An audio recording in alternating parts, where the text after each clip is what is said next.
My return to Brussels was a long time coming. Almost 6 years, actually. And the trip was over in an instant. Even while I was there, it felt like it was just a dream.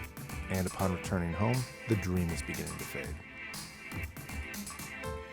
However, this trip was good for me. Travel is rarely restful, but I needed to disconnect from my everyday life. This trip wasn't about shooting video or taking pictures or even really seeing the sights. It was about finding a sense of peace, and I think most importantly about seeking God.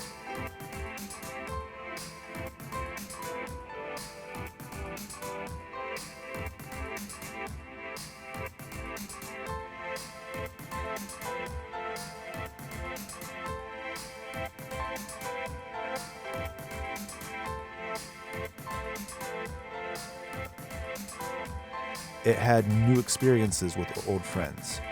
A few of the visits were planned, and some were quite a surprise. But the more things change, the more they stay the same.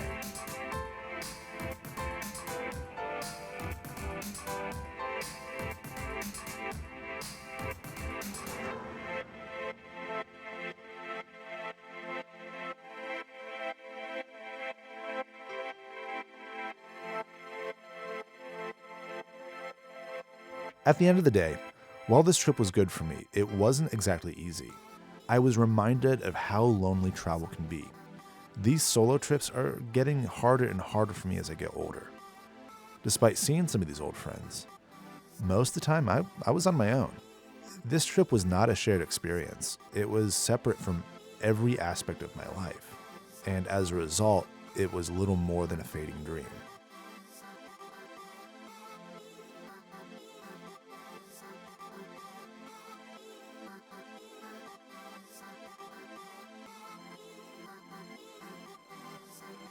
There are a few important lessons I learned on this trip. One of the greatest gifts God can give us is lasting friendship. Another one of those lessons is that wisdom is earned and not learned. Brussels will always be special to me. It was an important experience that has shaped me for the rest of my life. And I hope to return soon. Next time, Lord willing, with a few friends. With that being said, Brussels is also part of my past. It is time for new discoveries and new adventures. It is time to move forward with my life. What that actually looks like, I have no idea. But thanks to Brussels, people, other cultures, missions, and the gospel will always be a big part of that.